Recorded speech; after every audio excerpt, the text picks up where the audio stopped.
Hello विद्यार्थी मित्रों, hello अल्केनની બનાવટ જે ગયા લેક્ચરમાં તમને ભણાવવામાં આવી હતી, આજે એમાં થોડુંક આગળ વધીએ.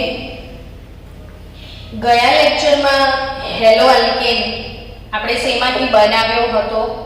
તો આલ્કોહોલમાંથી. ને આલ્કોહોલમાંથી હેલો અલ્કેન બનાવવાની ટોટલ મેં 5 રીતો તમને શીખવાડી હતી. લ્યુકાસ કસોટી યાદ છે કે ભૂલી ગયા? તો યાદ જ હશે ને. નિર્જળ ઝિંક ક્લોરાઇડ અને HCl તૈલી બિંદુઓ મુક્ત થાય તો 3 ડિગ્રી આલ્કોહોલ. મિશ્રણ દૂધિયું બને તો 2 ડિગ્રી આલ્કોહોલ અને કશું પણ ના થાય તો 1 ડિગ્રી આલ્કોહોલ. એટલે પ્રતિક્રિયાત્મકતાનો ક્રમ જે છે એ 3 degree greater than 2 degree greater than 1 degree હતો. હવે આપણે આગળ થોડીક શરૂઆત કરીએ. બીજી બનાવટ છે હેલો અલ્કેનની હાઇડ્રોકાર્બનમાંથી. શેમાંથી? હાઇડ્રોકાર્બનમાંથી. હાઇડ્રોકાર્બનમાંથી હેલો અલ્કેન બનાવવા માટે સૌથી પહેલી પદ્ધતિની આપણે ચર્ચા કરીએ. મુક્ત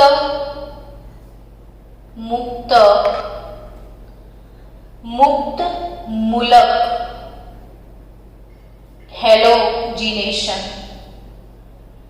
મુક્ત મૂલક હેલોજિનેશન. હવે પહેલા એ શીખવાડી દઉં કે આ મુક્ત મૂલક એટલે શું. તો આપણે જો ભણ્યા હતા ધોરણ 11 માં, ધારો કે આ હાઇડ્રોજનનો અણુ છે, તો હાઇડ્રોજનના અણુ વચ્ચે જે સહસંયોજક બંધ છે એ એક ઇલેક્ટ્રોનની ભાગીદારીથી બને છે. આ એક ઇલેક્ટ્રોનની ભાગીદારીથી બને છે. અર્થાત કે એક ઇલેક્ટ્રોન આનો ને એક ઇલેક્ટ્રોન આનો. હવે જ્યારે બંધનું વિખંડન થાય તો બંને પરમાણુ પોતાનો એક ઇલેક્ટ્રોન લઈને છૂટા પડી જાય. એટલે આણે પોતાનો લઈ લીધો ને આણે પોતાનો લઈ લીધો ને આ પ્રકારનું જે વિભાજન છે એને આપણે સમવિભાજન કહેતા હતા. અને આ સમવિભાજનથી જે સ્પીસીસ તમને મળતા હતા H ડોટ અને આપણે મુક્ત મૂલક એવું કહેતા હતા. તો મુક્ત મૂલક હેલોજિનેશન, ફોર એક્ઝામ્પલ, તમારી પાસે મીથેન વાયુ છે. હવે આ મીથેન વાયુ એનું વિભાજન થાય સૂર્યપ્રકાશની હાજરીમાં તો અહીંથી આવી રીતે છૂટું પડે CH3 ડોટ H ડોટ. સમજ્યા? કોઈ એક બંધ આ રીતે તૂટે તો સમવિભાજનથી તૂટે. એ જ રીતે જો ક્લોરીન અને chlorine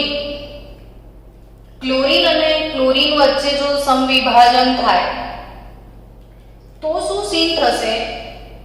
Cl dot plus Cl dot. હવે જો તમે વિચારી રહ્યા છો કે મિથેન પ્લસ ક્લોરીન કરી રહ્યા છો CH4 એટલે મિથેન પ્લસ એમાં ક્લોરીનનું ઉમેરાવું, તો ક્લોરીન ઉમેરવાની ઘટનાને ક્લોરિનેશન કહેશો. બ્રોમિન ઉમેરશો તો બ્રોમિનેશન. આયોડીન ઉમેરશો તો આયોડિનેશન. ને ફ્લોરીન ક્લોરીન બ્રોમિનમાંથી કંઈ પણ ઉમેરો તો એ હેલોજિનેશન. હવે આ તૂટીને આવી રીતે બનશે, આ તૂટીને તો આ બંને જોઈન્ટ થઈ જશે CH3 ડોટ Cl ડોટ એટલે તમને મળે CH3Cl પ્લસ HCl. અલ્ટિમેટલી આમ જોવા જાઓ તો આ વસ્તુ તમને ઈઝી જ છે તમારા માટે કે ભાઈ આ CH4 છે એમાં તમે નાખી રહ્યા છો ક્લોરીન. તો સીન શું થઈ રહ્યો છે એ સમજીએ. તો આ જે ક્લોરીન છે, આ વાળો ક્લોરીન એ આ જગ્યા પર જાય છે ને H જે છે એ આ જગ્યા પર આવી જાય એટલે બને શું? તો કે CH3 chloromethane plus HCl Cl. તમે સમજ્યા કે આ વિસ્થાપન થયું, બટ આ વિસ્થાપન જે થયું એ આ રીતે મુક્તમૂલક બનીને થાય એટલે આ પદ્ધતિને કહેવાય મુક્તમૂલક હેલોજિનેશન.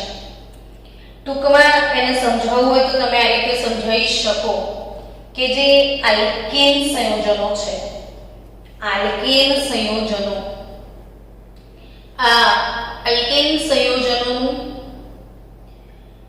હેલોજન સાથે પ્રક્રિયા થાય, મુક્તમૂલક ક્રિયાવિધિથી, ત્યારે સમઘટકીય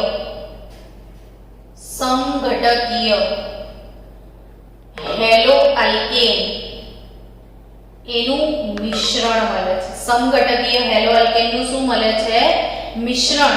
ને આ સૂર્યપ્રકાશની હાજરીમાં થાય છે.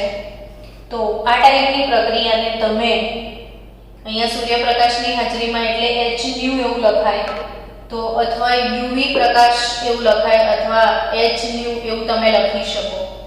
તો આ ટાઈપના હેલોજિનેશનને મુક્તમૂલક હેલોજિનેશન કહેવાય. એટલે બહુ ઈઝી કામ થઈ ગયું. એટલે તમે એવું કહેશો કે હા મેડમ આવડી ગયું, ઇથેન લઈશું, એમાં બ્રોમિન નાખશો તો તમે એમ જ કહેશો કે હા CH3CH2Br, અહીંથી બ્રોમિન અહીં લાગી જશે આ કાર્બનને, ને અહીં મળશે HBr. એટલે નીપજ આ ઇથેન છે અને આ તમને મળશે બ્રોમો ઇથેન. પણ પ્રશ્ન ઉપસ્થિત થાય કે અહીંયા તો મેડમ તમે શું લખ્યું છે? આ સમઘટકીય હેલો આલ્કેન. એટલે આ ટોપિક જે છે ને એને બોર્ડ લેવલે ના ભણાય, નીટ લેવલે જવું પડે. બહુ અગત્યનો આઈએમપી ટોપિક છે. અહીંથી તમને પ્રશ્નો પૂછાય છે એટલે સમજો. હું આને સમય આપીશ. મેં કાલે પણ એક જ બનાવટને 35 મિનિટ ચલાવી હતી. આજે પણ ભલે 35 મિનિટ ચાલે કે કલાક થાય, સમયનું ઘડિયાળના જોજો કરો. આપણે ક્વોલિટી જુઓ કે કેટલું ભણવાનું છે અને કેટલું યાદ રાખવાનું છે. તમામ વસ્તુઓ હું આ બોર્ડના ટોપિક સાથે JEE નીટ બધું નાખું છું, એટલે વાર લાગશે તો ધીરજ રાખવાની. તો ethane plus bromine, bromo ethane. હવે અગત્યની વાત સમજાવવા જઈ રહી છું, ધ્યાન આપજો કે તમારી પાસે પ્રોપેન છે CH3 CH2 CH3, કેટલા કાર્બન છે ગણી નાખો. ગણ્યા 3 કાર્બન, બરાબર ને? હવે આ પ્રોપેનની ક્લોરીન સાથે કે બ્રોમિન સાથે તમે રાસાયણિક પ્રક્રિયા કરો તો આમાં તમે શું કર્યું કે બ્રોમિન અહીંયા જતો રહે, આવું વિચાર્યું? તો શું બ્રોમિન અહીંયા ના જાય? આ કાર્બન નથી તો છે, એટલે આની જોડે પણ જાય તો CH3CH2Br આવે, આની જોડે જાય તો બી CH3CH2Br જ આવે. આમાં એક જ નિપજ આવે. બટ આમાં કેવું થશે કે આને બેસવા માટે 1 2 ને 3 જગ્યા છે. એટલે પાર્ટી આવીને ઊભી રહેશે, કબડ્ડી કબડ્ડી કબડ્ડી, કોની જોડે કોને આઉટ કરું એમ વિચારે. એટલે એને કબડ્ડી રમવા માટે અહીંયા 3 પાર્ટીઓ છે, 3 ખેલાડીઓ છે. એટલે કે પોસિબલ 3 કાર્બન સાથે પ્રક્રિયા કરે. હવે ધારો કે આ કાર્બનને ટાર્ગેટ બનાવે તો CH3 CH2 CH2 Cl 1 chloro propane નિપજ તરીકે મળશે, બરાબર છે?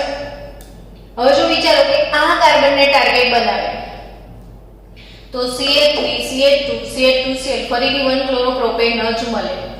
એટલે આ કાર્બન હોય કે આ કાર્બન એક જ નિપજ મળે 1 ક્લોરો પ્રોપેન. બટ આ કાર્બન જો ટાર્ગેટ બનશે, અહીંયા જો ક્લોરીન જોડાશે તો CH3 CH CH3 Cl તમારી જે નિપજ છે એ બનશે 2 ક્લોરો પ્રોપેન. કઈ નિપજ બને બાળકો? 2 ક્લોરો પ્રોપેન. એટલે ટૂંકમાં આમાં બે તમને સમઘટકો મળ્યા. તમને ખ્યાલ છે જેમના અણુસૂત્ર સમાન હોય પરંતુ બંધારણીય સૂત્ર જુદા જુદા હોય તો તેમને એકબીજાના સમઘટકો કહેવાય. આમાં બધું જ સરખું છે પણ ક્રિયાશીલ સમૂહ જે ક્લોરીન છે એનું સ્થાન અલગ અલગ છે. અહીંયા 1 નંબર પર છે, અહીંયા 2 નંબર પર. આ ક્રિયાશીલ સમૂહ સમઘટકો છે, અલ્ટિમેટલી સમઘટકો મળ્યા. એટલે અહીં ખાસ યાદ રાખો કે જ્યારે મુક્તમૂલક હેલોજિનેશન થાય છે ત્યારે શક્ય તમામ કાર્બન પર હેલોજિનેશન શક્ય બને છે. અને અગત્યની વાત કે આમાં વધારે નિપજ આ વાળી મળશે, 55% મળશે અને પેલી નિપજ 45% જેવી મળશે. એટલે પ્રશ્ન થાય કે મેડમ આ નિપજ વધારે મળે? તો કે જો આ નિપજ બને તો Cl ને ભૂલી જાઓ તો કયો મુક્તમૂલક બન્યો હશે? આવો આપણે ભણ્યા હતા કે CH3 CH અને CH3 આ એવો કાર્બન કે જેની જોડે બે કાર્બન હોય એ 2 ડિગ્રી કહેવાય. તો મુક્તમૂલકની સ્થાયીતાનો ક્રમ ધોરણ 11 માં ભણ્યા હતા. 3 degree greater than 2 degree greater than 1 degree. 11મા ધોરણનું આ ચેપ્ટર ધારો કે ભૂલી ગયા છો, નથી આવડતું, બીજી સ્કૂલમાં હતા ને નહોતું ચલાવ્યું તો પણ ચિંતા ના કરશો. 11મા ધોરણમાં હું આ ચેપ્ટર ભણાવીશ ત્યારે વિડીયો બની જશે બધા. તો 12મા ધોરણમાં જ્યારે તકલીફ પડે તો 11માના વિડીયોનું રિવિઝન કરી લેજો. એટલે અહીં ખાસ યાદ રાખો કે મુક્તમૂલકોની સ્થાયીતાનો ક્રમ શું? જો આમાંથી બે પ્રકારના મુક્તમૂલક બનવાના છે. આ મુક્તમૂલક 1 ડિગ્રી છે, આ મુક્તમૂલક 2 ડિગ્રી છે. તમને ખબર છે કે 3 degree 3 degree greater than 2 degree greater than સૌથી સ્થાયી 2 ડિગ્રી, એનાથી ઓછો એટલે 1 ડિગ્રી કરતાં 2 ડિગ્રી વધારે સ્થાયી છે. એટલે આ મુક્તમૂલક વધારે સ્થાયી છે એટલે વધારે પ્રમાણમાં હશે તો આ નિપજ વધુ મળે અને આ નિપજ ઓછી મળશે. ચલો હજી પણ આમાં જ ભણવાનું જ છે, પછી આગળ વધીએ. વાર છે, આપણે ઉતાવળ નથી ટોપિક સાથે. કોઈ આપણે ચલો સમજીએ કે પેન્ટેન એના સમઘટકોની આપણે ધારો કે ચર્ચા કરવા બેસીએ. પાઠ્યપુસ્તકમાં તમને કોયડો 10.3 આપ્યો છે કદાચથી. પાઠ્યપુસ્તક કોયડો 10.3. તમામ કોયડાઓ તમે મારી ભણાવવાની પેટર્ન જોઈ હશે કે આપણે આખી ટેક્સ્ટબુકને કવર કરીએ છીએ. ઓલવેઝ રિધમમાં ચાલે ચેપ્ટર. પહેલો ટોપિક, બીજો ટોપિક, વચ્ચે જે કોયડા આયા, જે લખાણ સંબંધિત પ્રશ્નો છે એ પણ કરતા જવાના. તો તમે 100% 100 માર્ક સુધી પહોંચી જ જાઓ. એટલે હંમેશા રિધમેટિક જાઓ. એક વસ્તુ ટેક્સ્ટબુકનું કરો ને કાલે જો તમે નીટના 720 માર્ક વાળા વિદ્યાર્થીનું ઇન્ટરવ્યુ જોયું હોય તો એણે એમ જ કીધું છે કે એનસીઆરટી પર ધ્યાન આપો. એનસીઆરટી 100%, ચોપડી જ વાંચો, ટેક્સ્ટબુક જ વાંચો. ટેક્સ્ટબુક જ તમારો ભગવાન છે. તો કોયડો 10.3 બહુ જ મજાનો કોયડો છે, આપણે સોલ્વ કરીએ. એ આવાળા ટોપિક પર આધારિત છે એટલે હમણાં લઈ લઈએ. CH3 twice CH CH2 CH3 ના મુક્તમૂલક મોનોક્લોરીનથી બનનારા બધા સંભવિત મોનોક્લોરો બંધારણીય સમઘટકોને ઓળખો. એટલે હવે એમ કહે છે કે આનું ક્લોરિનેશન કરવાનું છે. આનું શું કરવાનું છે? ક્લોરિનેશન. હવે આનું તમે ક્લોરિનેશન કરી રહ્યા છો, મુક્તમૂલક ક્રિયાવિધિ થશે જ. તો દરેક કાર્બનને ચાન્સ આપજો. તો કેવી નિપજ મળે એ જુઓ. પહેલા મેં છૂટું પાડી દો કે C, આ CH જોડે બે CH3 છે, અર્થાત એક આ રીતે લખી દો, એક આ રીતે લખી દો. થઈ ગયું? CH3 twice CH CH2 CH3. હવે એની નિપજ બનાવવાનું ચાલુ કરો. પહેલું એમ વિચારો કે આને ટાર્ગેટ બનાવ્યો છે. તો નિપજ શું મળે? CH3. આમાં જેટલી ધીરજ હશે ને, જેટલું શાંતિથી કામ કરશો ને, એટલા માર્ક્સ તમારા જશે નહીં. ઉતાવળ કરશો તો ભૂલ થશે. મેં કંઈ નહીં કર્યું, ખાલી અહીંયા આને ટાર્ગેટ બનાવ્યો તો મારે એનો એક હાઇડ્રોજન ઘટાડી દેવાનો ને ક્લોરીન ઉમેરી દેવાનો, એટલે મને નિપજ મળી એક. કઈ નિપજ મળી એવું કહેવાય તો પહેલા કાર્બનનું વિસ્થાપન એટલે C1 વિસ્થાપનની મને એક નિપજ મળી. નામકરણની ઈચ્છા હોય તો નામ આપજો તો પાક્કું થાય. 1 ક્લોરો 1 2 3 4 1 ક્લોરો 3 મિથાઇલ બ્યુટેન. હવે આને ટાર્ગેટ બનાવો સેકન્ડ કાર્બનને, પછી નિપજ બનાવો, C2 વિસ્થાપન કરો તો CH3 CH CH3 CH3. મારે આને ટાર્ગેટ બનાવવાનો છે. એક હાઇડ્રોજન ઓછો થઈ જશે, ક્લોરીન આવી જશે. થઈ બીજી નિપજ. ત્રીજી નિપજ શું બનાવશું? તો કે હું અહીંયા ટ્રાય કરું, અહીંયા આની જોડે બી હાઇડ્રોજન છે એટલે ત્યાં પણ નિપજ મળવાના ચાન્સ છે. CH3 CH3 C Cl CH2 CH3. હવે ચોથી નિપજ તો એ બી ચાન્સ છે, આને ટાર્ગેટ બનાવો અથવા આને. હવે દેખો તમે અહીંથી ગયા આમ કે અહીંથી ગયા આમ સરખું જ છે. આના માટે અહીં ક્લોરીન લગાવો કે અહીં ક્લોરીન લગાવો, બંને સરખી વાત થશે. નામકરણ કરશો તો આઈડિયા આવશે. આટલા સુધી બરાબર હતું, પણ આમ જાઓ કે આમ સરખી જ વાત છે. એટલે એક જ નિપજ કોઈ મળશે. અહીંયા લખો તો ને અહીંયા લખો, બંને નિપજ એક જ ગણાય. એટલે Cl CH2 CH CH3 CH2 CH3. Done. તો આ જે નિપજ પાઠ્યપુસ્તકનો કોડો 10.3 છે તો એને તમે સમજી શકો છો કે ભાઈ આને ટોટલ 4 નિપજ મળશે. નિપજ A B C અને D. કેટલી નિપજ મળશે બાળકો? 4 નિપજ મળશે. તો ડન. સમજી ગયા હશો તમે. આપણે ભૂલમાં પેન્ટેન લખેલું હતું. પેન્ટેનની આમ તો કેટલા છે? 1 2 3 4 અને 5 પેન્ટેન જ છે, પણ આઇસોપેન્ટેન હતું. આપણે નિયોપેન્ટેનની વાત કરીએ. નિયોપેન્ટેન તો નિયોપેન્ટેન કેવું હોય? ચલો એ બાને તમને નિયોપેન્ટેન બી આવડી જશે. નિયોપેન્ટેન એટલે 5 કાર્બન, એ તો નક્કી. અને તમે એવું ભણ્યા હતા કે છેલ્લેથી બીજા કાર્બન પર 2 મિથાઇલ હોય તો એ નિયો કહેવાય. તો આ નિયોપેન્ટેન છે. CH3 CH3 CH3 CH3. હવે આ કાર્બન પર કોઈ હાઇડ્રોજન નથી, વચ્ચેવાળા કાર્બન પર હાઇડ્રોજન નથી, ને જ્યાં હાઇડ્રોજન નથી ત્યાં ક્લોરિનેશન થવાના ચાન્સ 0 છે. પણ અહીંયા બધી જગ્યા પર હાઇડ્રોજન છે. હવે આ બધી બાજુથી સરખું છે. તમે અહીં ક્લોરિનેશન કરો, અહીં ક્લોરિનેશન કરો, અહીં કરો, અહીં કરો, બધું સમાન. એટલે સમજો કે નિયોપેન્ટેનનું ક્લોરિનેશન થાય સૂર્યપ્રકાશની હાજરીમાં તો ફક્ત એક જ નિપજ મળે. આમાં એકથી વધારે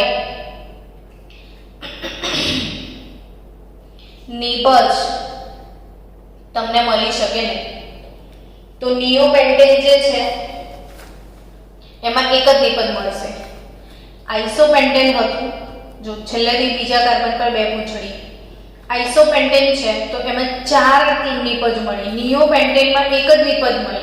ને નોર્મલ પેન્ટેન હોય તો કેટલી મળે વિચારો. હવે કે નોર્મલ પેન્ટેન હોય તો નોર્મલ પેન્ટેન એટલે 1 2 3 4 ને 5 કાર્બન છે સળંગ. જો અહીં ક્લોરીન લાગે તો 1 ક્લોરોપેન્ટેન, અહીં ક્લોરીન લાગે તો 2 ક્લોરોપેન્ટેન, અહીં ક્લોરીન લાગે તો 3 ક્લોરોપેન્ટેન. તો નોર્મલ પેન્ટેનમાં કુલ 3 નિપજ મળશે. એટલે આ પણ એક બહુ સમજવા જેવી વાત હતી કે જે પેન્ટેન છે એને 3 સમઘટકો છે.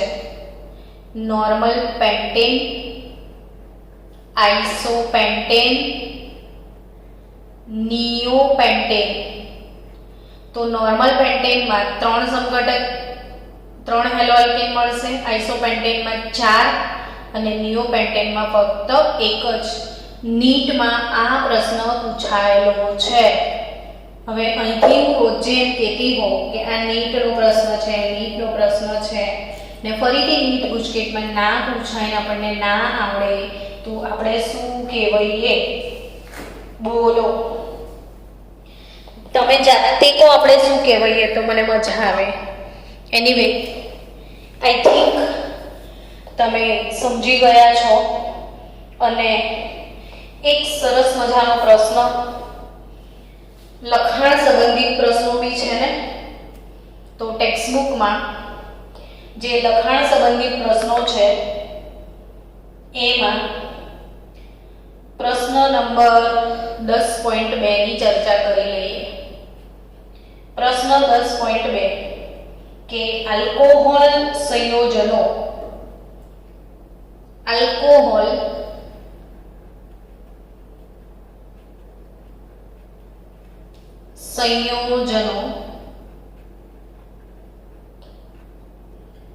ની KI સાથેની પ્રક્રિયા દરમિયાન આલ્કોહોલ સંયોજનોની KI સાથેની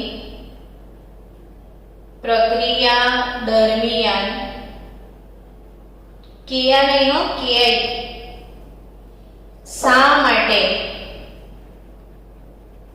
H2SO4 વાપરવામાં આવતો નથી? આવો એક લખાણ સંબંધિત પ્રશ્ન છે. તો છોકરાઓ, તમારી ટેક્સ્ટબુક ખોલો, તમને આ પ્રશ્ન મળશે. 10.2 નંબરનો જે પ્રશ્ન છે તે કે આલ્કોહોલ સંયોજનોની KI સાથેની પ્રક્રિયા દરમિયાન શા માટે સલ્ફ્યુરિક એસિડ વાપરવામાં આવતો નથી? તો આ ટાઈપના પ્રશ્નો છે, આ બધા નીટ સંબંધિત ગણી શકાય કે ભાઈ અહીંયા તમે KI વાપરી રહ્યા છો ને KI સાથે શું લઈ રહ્યા છો?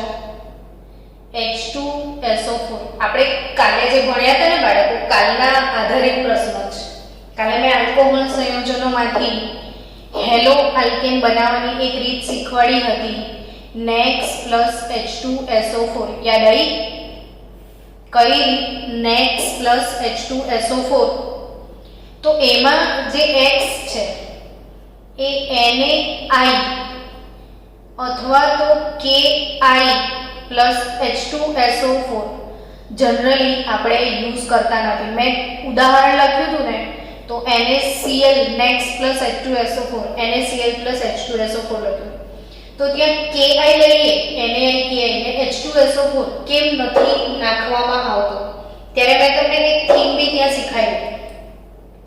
ત્યાં એક સરસ મજાની વાત મેં કાલે કરી હતી કે આલ્કાઇલ આયોડાઇડ જોઈતો હોય, તો KI લેવો પડે. તો KI સાથે આપણે એસિડ બદલી નાખ્યો હતો. આપણે એસિડ તરીકે ત્યાં H3PO4 વાપર્યો હતો. યાદ આવ્યું?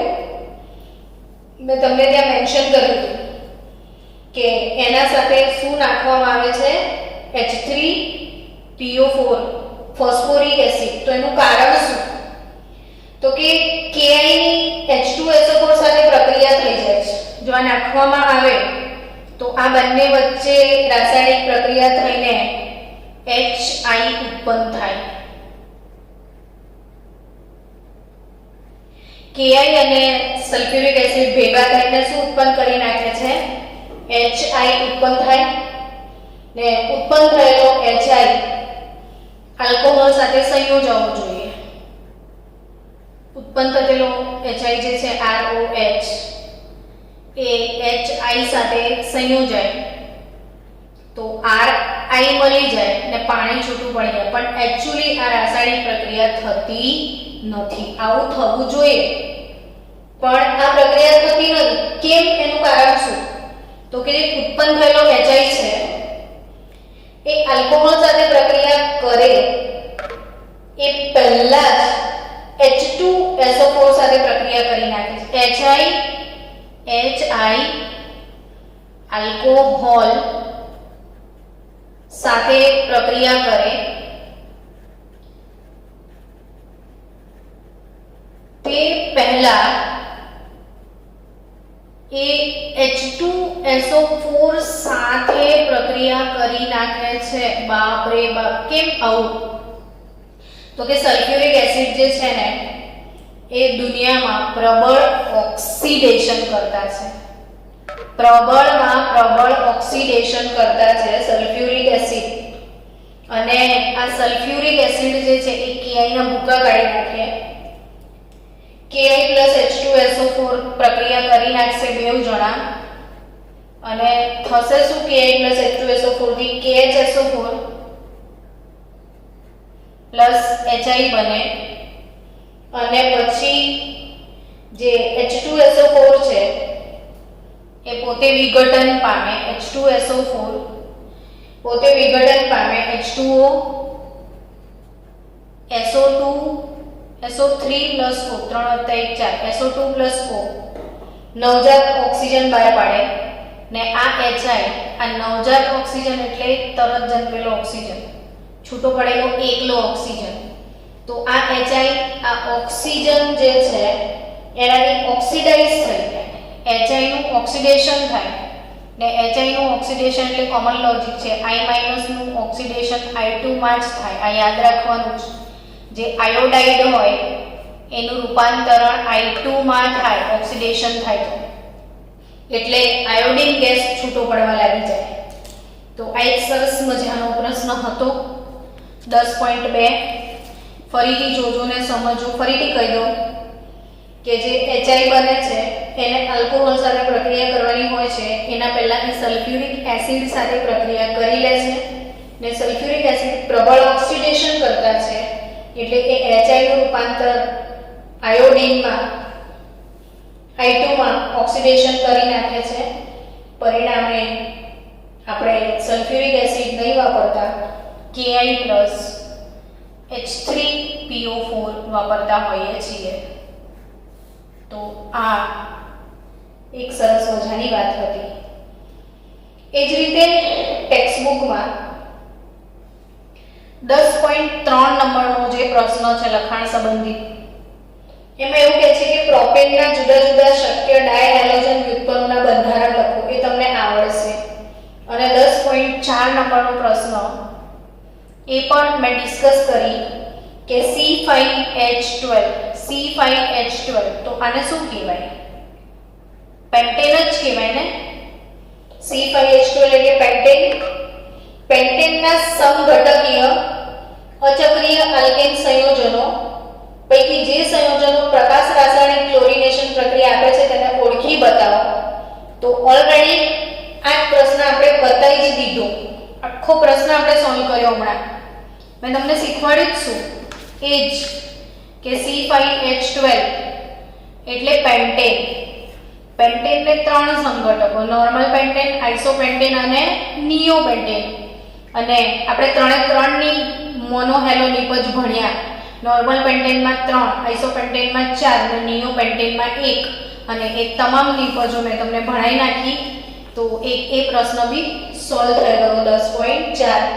તો 10.5 તમને કેટલીક રાસાયણિક પ્રક્રિયાઓ આપી છે અને એ રાસાયણિક પ્રક્રિયાઓની મુખ્ય હેલોજન નિપજોના બંધારણો દોરો એવો પ્રશ્ન પૂછ્યો છે.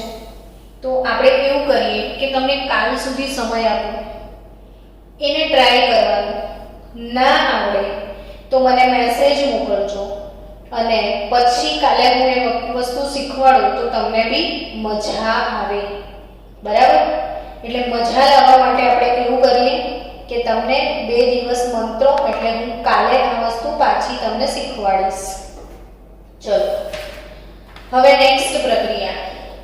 આપણે હેલો આલ્કેન બનાવી દીધો શેમાંથી? તો હેલો આલ્કેનમાંથી હેલો આલ્કેન બનાવ્યો આલ્કોહોલમાંથી. ને બીજો શેમાંથી બનાવ્યો? તો હાઇડ્રોકાર્બનમાંથી. હવે ત્રીજો ત્રીજું, ભણતા પહેલા નીટ માટે એક બે અગત્યની વાતો છે જે લખી રાખજો, નોટબુકમાં નોટ ડાઉન કરી રાખજો કે હમણાં આપણે ભણી રહ્યા હતા હેલોજિનેશન, મુક્ત મૂલક હેલોજિનેશન ભણી રહ્યા હતા.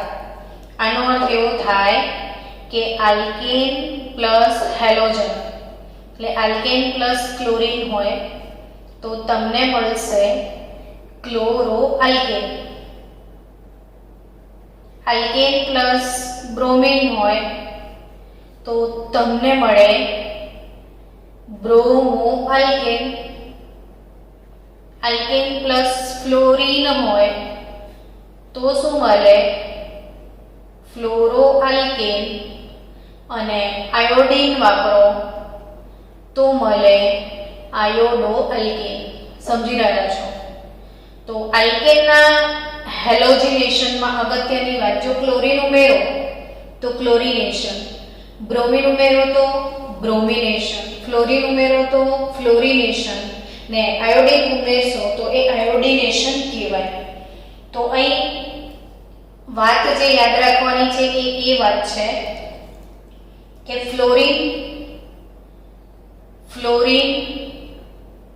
ની પ્રતિક્રિયાત્મકતા એટલે પ્રક્રિયા કરવાની તાકાત, ફ્લોરીનની પ્રતિક્રિયાત્મકતા ઊંચી હોવાના કારણે બહુ ઝડપથી એ પ્રક્રિયા કરે છે અને ઝડપી પ્રક્રિયા થવાના કારણે ફ્લોરો સંયોજનો એટલે કે ફ્લોરિનેશનથી ફ્લોરો સંયોજનો બનાવી શકાતા નથી.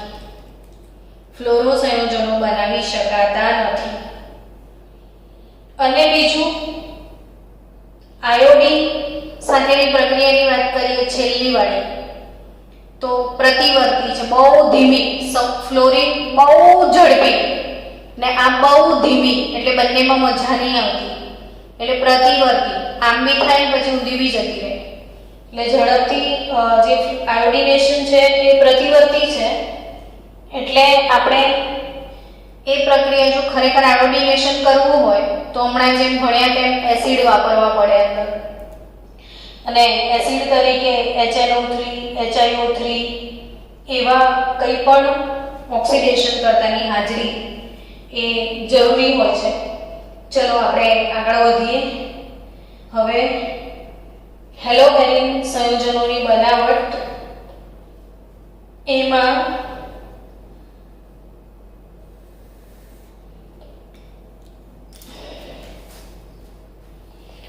મિનિટ હા છોકરાઓ. ચલો હવે આપણે હેલો આલ્કેનની બનાવટ આલ્કીન સંયોજનોમાંથી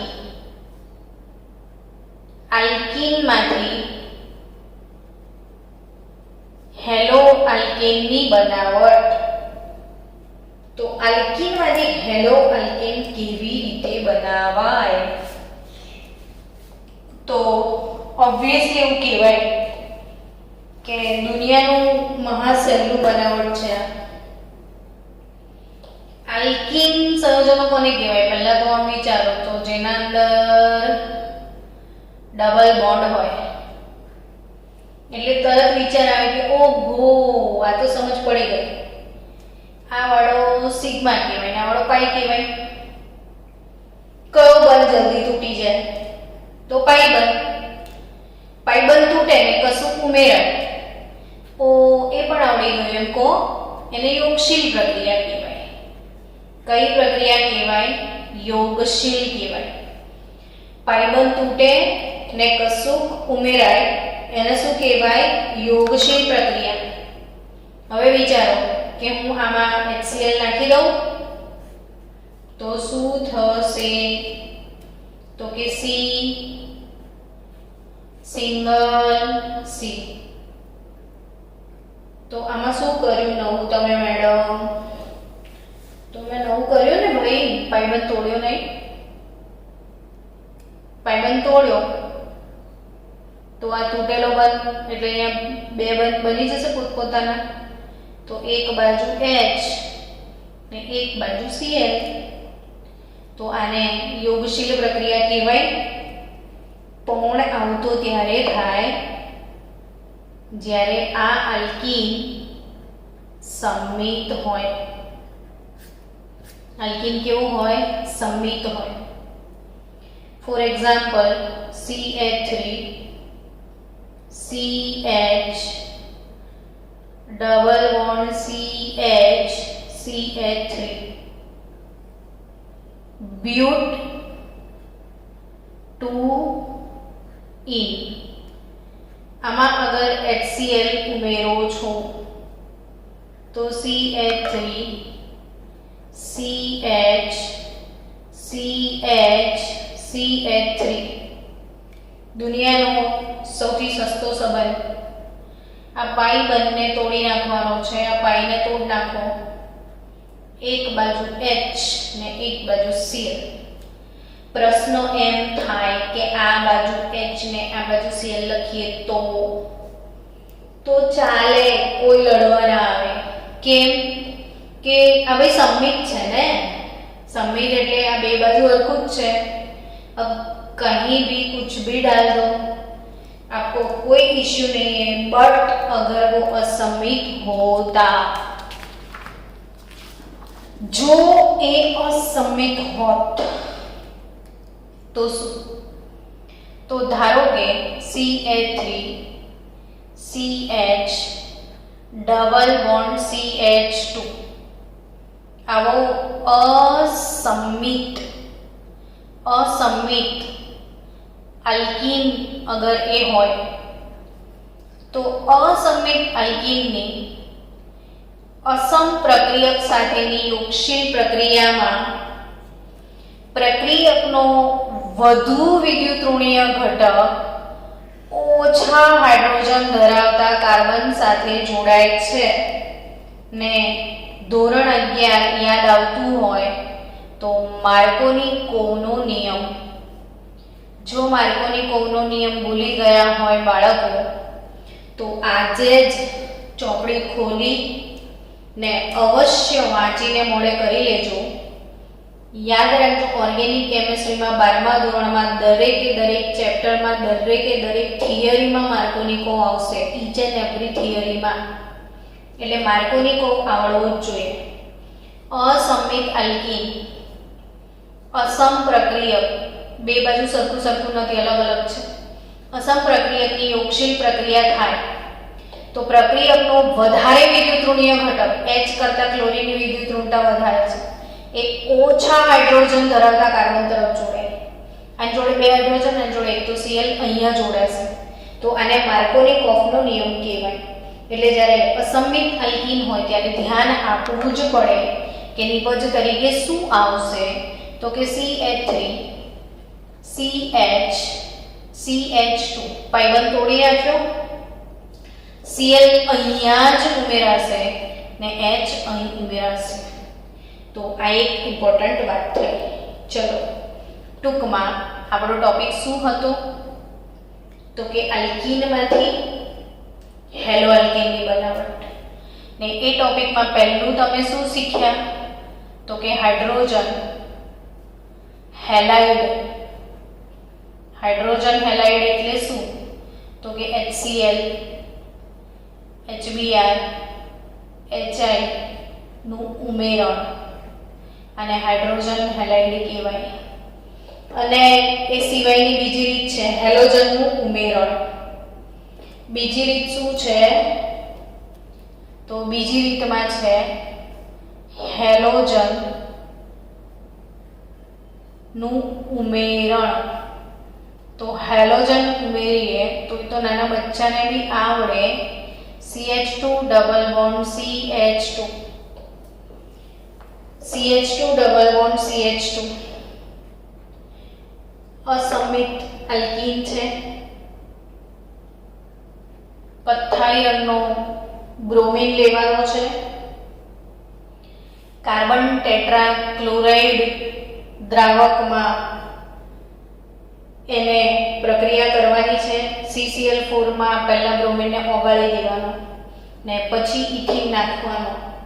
તો ઇથિન જે છે આ 2 હાઇડ્રોજન એના અને એમાં બંને બાજુ એક બ્રોમિન ઉમેરાશે ને 2 દિવસ પહેલા જ ભણ્યા કે બાજુના કાર્બન પર 2 હેલોજન હોય તો એને આપણે કહેતા હતા વિસિનલ ડાયહેલાઇડ.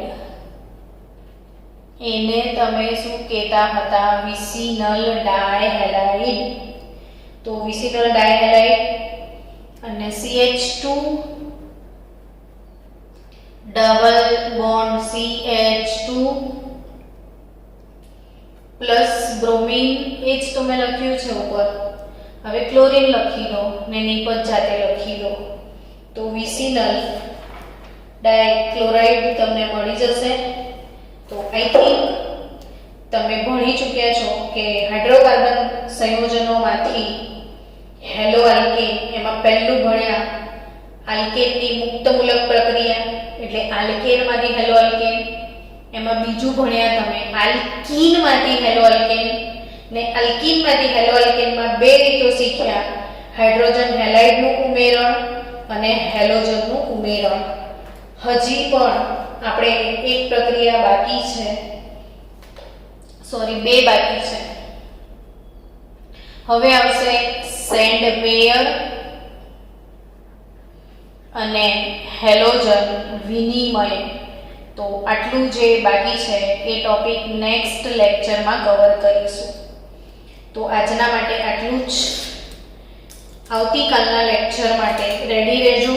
વિડીયો માટે અને દરેક વસ્તુ માટે મેં બી તમને વિડીયોઝ મળી શકે છે, તો એ વિડીયોઝ જોઈ લેજો જેથી કરીને આગળ વધી શકાય.